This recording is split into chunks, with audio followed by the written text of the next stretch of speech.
జై శ్రీమన్నారాయణ. హలో అండి, అందరికీ నమస్కారం. ఎలా ఉన్నారు? మీరందరూ ఆరోగ్యంగా ఆనందంగా ఉండాలని ఎప్పుడూ ఆ భగవంతుణ్ణి మనస్ఫూర్తిగా కోరుకుంటున్నాను. సో అందరూ ఎలా ఉన్నారు? వారాహి నవరాత్రులు అందరూ బాగా జరుపుకున్నారు. అమ్మ ఆశీర్వాదాన్ని అందరూ పొందారు. అమ్మ మహిమల్ని ఆశీర్వాద రూపంలో అందరికీ కూడా అందజేసింది. అందరూ సంతోషంగా గడుపుకున్నారు కదా. సో ఇంకా వారాహి నవరాత్రుల తర్వాత మనకి విశేషంగా ఆషాఢ మాసంలో వచ్చేటువంటి ఒక పర్వదినం మనకి అక్కడి నుంచి ఇంకా వరుసగా పండుగలు అనేవి మొదలవుతూ ఉంటాయన్నమాట. సో ఆ పర్వదినం ఏంటి అంటే తొలి ఏకాదశి. మనకి ఒక రోజు 2 రోజుల్లో మనకి తొలి ఏకాదశి వచ్చేస్తుంది. సో తొలి ఏకాదశి ఎప్పుడు, ఎలా జరుపుకోవాలి, నియమాలు, నిబంధనలు, స్వామికి సమర్పించవలసినటువంటి నైవేద్యం ఏమిటి, అలాగే అన్ని విషయాలను కూడా ఈ వీడియో ద్వారా చర్చించుకుందాం. సో బ్లాగ్ని చివరి వరకు చూడండి. చూశాక లైక్ చేయడం మాత్రం మర్చిపోకండి. ఛానల్ని కొత్తగా చూసేవాళ్ళు సబ్స్క్రైబ్ చేసుకోండి. తొలి ఏకాదశి మనకి శుక్లపక్షంలో అంటే ఆషాఢ మాసంలో శుక్లపక్షంలో ఏకాదశి రోజు వస్తుంది. అంటే బుధవారం నాడు జూలై 17వ తారీఖున మనకి తొలి ఏకాదశి వస్తుందన్నమాట. సో ఆ రోజు మనం జరుపుకోవాలి. ఆ రోజు వెంకటేశ్వర స్వామి అమ్మవార్ల సమేతంగా, శ్రీదేవి భూదేవి సమేతంగా ఆ స్వామికి కానీ, లేదా విష్ణుమూర్తి లక్ష్మీదేవి సమేతంగా ఉన్న స్వామి అమ్మవార్లకు కానీ, రాధాకృష్ణులకు కానీ, రామచంద్రమూర్తి సీతమ్మవారు సమేతంగా ఉన్నటువంటి వాళ్ళకి కానీ మనం ఆరాధన చేసుకోవచ్చు. స్వామివారికి అత్యంత ప్రీతికరమైనటువంటి దీపాల్లో వరిపిండి దీపారాధన చాలా విశేషం అనమాట. సో ఏకాదశి రోజు, తొలి ఏకాదశి రోజు చక్కగా ఈ దేవుడి మందిరంలో మనం దీపారాధన చేసుకునేటప్పుడు వరిపిండి దీపారాధన, అలాగే తులసి కూడా ఉంటే అక్కడ కూడా ఒక దీపారాధన, వరిపిండి దీపారాధన వెలిగించుకుంటే చాలా మంచిది ఆ రోజు. అలాగే వరిపిండి దీపారాధన ఎలా చేసుకోవాలంటే నార్మల్గా అందరికీ తెలిసే ఉంటుంది. వరిపిండిలో కొంచెం అంత బెల్లం తురుము, అరటిపండు, నెయ్యి, పాలు పోసి కలుపుకొని చక్కగా మనం ఒక చలివిడి ముద్దలా చేసుకొని దాన్ని దీపాలా చేసుకోవాలి. అలా చేసుకుంటే కనుక స్వామికి చాలా చాలా ఇష్టము. ఆ రకంగా చేసుకోవాలి. మనకి తొలి ఏకాదశి నుంచి ఇంకా వరుసగా పండుగలు అనేవి మొదలవుతూ ఉంటాయన్నమాట. సో మనకి ఇది తొలి పండుగ. తొలి ఏకాదశి అంటే మనకి ఇది తొలి పండుగలా భావించి చేసుకుంటూ ఉంటాము. సో అక్కడ నుంచి మనకి వరలక్ష్మి వ్రతము, వినాయక చవితి, దసరా, దీపావళి, సంక్రాంతి, ఇంకా అలాగా పండుగలు అనేవి మొదలవుతూ ఉంటాయి. మన హైందవ సంస్కృతిలో తొలి ఏకాదశికి చాలా విశేషమైన స్థానం ఉందండి. దీన్ని తొలి ఏకాదశిని శయన ఏకాదశి లేదా హరివాసరం, అలాగే పేలల పండుగ అని కూడా అంటూ ఉంటారు. ఆషాఢ మాసంలో వచ్చే శుక్ల ఏకాదశి రోజునే తొలి ఏకాదశి కూడా మనం జరుపుకుంటూ ఉంటాము. అంటే బుధవారం నాడు మనకి ఏకాదశి పడుతుంది కదా. ఆ రోజు వేకువజామున నిద్రలేచి తలంటు స్నానం చేసుకొని, ఇల్లంతా శుభ్రం చేసుకొని, చక్కగా దేవుడి మందిరాన్ని కూడా శుభ్రం చేసుకొని, బయట తులసికోవడం ఉంటే తులసికోవడం కూడా శుభ్రం చేసుకొని, చక్కగా దీపారాధన చేసుకోవడము, విష్ణు సహస్రనామం చదువుకోవడము, స్వామి నామంలో గడపడము, ఇలా చేస్తూ ఉండాలి.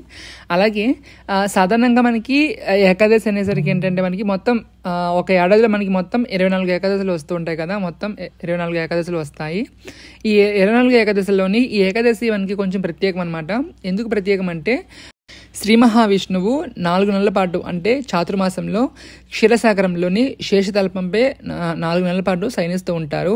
అంటే చాతుర్మాసంగా ఉంటారు. మళ్ళీ కార్తీక మాసంలో కార్తీక శుద్ధ ఏకాదశి రోజు మళ్ళీ స్వామి మేల్కొల్తారు అనమాట. ఈ తొలి ఏకాదశి పూజని మనం సపరేట్గా పెట్టిన చేసుకోవచ్చు, లేదా దేవుడి మందిరంలో స్వామివారి చిత్రపటం ముందు దీపారాధన పెట్టుకుని చక్కగా గోవిందనామాలు చదువుకోవడము, విష్ణు సహస్రనామం చదువుకోవడము, ఇలాంటివి గడుపుకుంటూ స్వామి ధ్యానంలో గడుపుతూ ఉండాలి. మీకు వస్తే విష్ణు సహస్రనామం చదవచ్చు, లేదా మొబైల్లో పెట్టుకొని, లేదా టీవీలో పెట్టుకొని చక్కగా స్వామివారిని చూస్తూ కూడా గడపచ్చు అనమాట. అలాగే ఆ రోజు ఆలయానికి వెళ్ళి స్వామిని దర్శనం చేసుకుంటే చాలా చాలా మంచిదండి.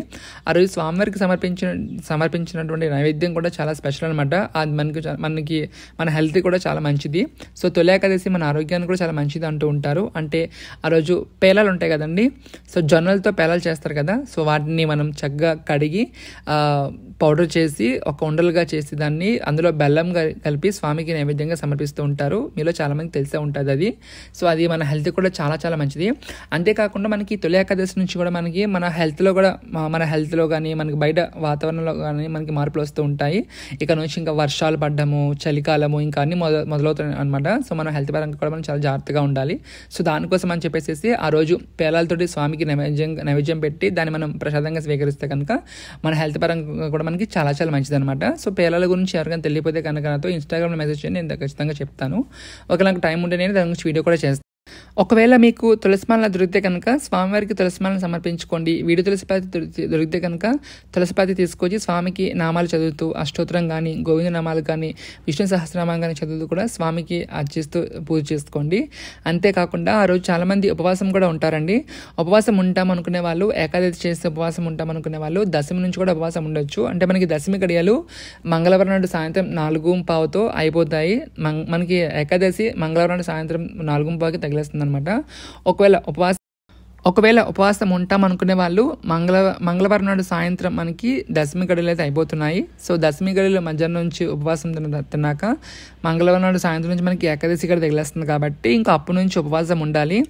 మంగళవారం నాడు సాయంత్రం నుంచి బుధవారం నాడు రోజంతా కూడా మనం ఉపవాసం ఉండాలి. సో అప్పుడు పూజ అయ్యాక చక్కగా టెంపుల్కి వెళ్ళి స్వామివారి దర్శనం చేసుకుని పంతులు గారికి స్వయంపాకం ఇచ్చి మనం ఉపవాస విరమణ దీక్ష కూడా విరమించాలన్నమాట. సో అక్కడితో మన పూజ వ్రతం కూడా పూర్తవుతుంది. సో ఎవరైనా ఉపవాసం ఉంటాం అనుకునే వాళ్ళు చూసుకొని తిథుల ప్రకారంగా చూసుకొని కనుక్కొని ఆ ప్రకారంగా ఉపవాసం ఉండండి. సో ఒకవేళ అభిషేకాలు చేసుకుందాం అనుకుంటే కూడా అభిషేకం కూడా చేసుకోవచ్చు, పూజలో తప్పేం లేదు. అభిషేకం చేసుకునే వాళ్ళు కూడా ఉంటారనమాట. సో ఇక్కడ నేను మీకు అభిషేకం చేస్తుంది ఏంటంటే అది స్థలగ్రహం, విష్ణు స్థలగ్రహం. అది మా ఇంట్లో ఎప్పటి నుంచో ఉందనమాట. సో దానికి నిత్యం అభిషేకాలు పూజలు అవుతూ ఉంటాయి. సో దానికి పూజ చేసి మీకు చూపిస్తున్నాను. అలానే ఉపవాసం ఉన్న వాళ్ళు ఆరోగ్యరీత్యా సహకరిస్తేనే ఉపవాసం ఉండండి. హెల్త్ సపోర్ట్ చేయట్లేదు, బీపీలు షుగర్లు ఉండి హెల్త్ సపోర్ట్ చేయట్లేదు అనుకునే వాళ్ళైతే కనుక అవసరం లేదు. ఉల్లి వెల్లుల్లి ముట్టకుండా సాత్విక ఆహారం తీసుకొని ఉపవాసం ఉండి పూజ చేసుకొని స్వామి నామంలో జపించవచ్చు. మెయిన్ విష్ణు సహస్రనామం చదవడం మాత్రం మర్చిపోకండి. ఒకవేళ చదవగలిగితే చదవండి, లేదా వినడానికి ప్రయత్నించండి, చాలా మంచిది. నేను మాత్రం ప్రతి మాసంలో వచ్చే 2 ఏకాదశికి నేను ఖచ్చితంగా విష్ణు సహస్రనామం 2 పూట్ల చదువుతాను. ఒక పని చేసుకుంటేనే చదువుకుంటాను, నార్మల్గా కూడా పూజా మందిరం చదువుకుంటూ ఉంటాను. నాకు అలా వీలైతే అలా చేస్తూ ఉంటాను. అంతేకాకుండా ఎవరైనా గోవింద కోటి రాస్తాను అనుకునే వాళ్ళు, మొదలు పెడతాం అనుకునే వాళ్ళు ఆ రోజు నుంచి మొదలు పెట్టవచ్చు. చాలామంది అడుగుతున్నారు గోవింద కోటి గురించి కూడా, రామకోటి గురించితో పాటు గోవింద కోటి గురించి కూడా అడుగుతున్నారు. సో రాస్తాం అనుకునే వాళ్ళు ఆ రోజు నుంచి మొదలు పెట్టవచ్చు అనమాట. సో ఇదండి తొలి ఏకాదశి గురించి సింపుల్గా మీకు మంచిగా అయితే వివరణ అందించాను.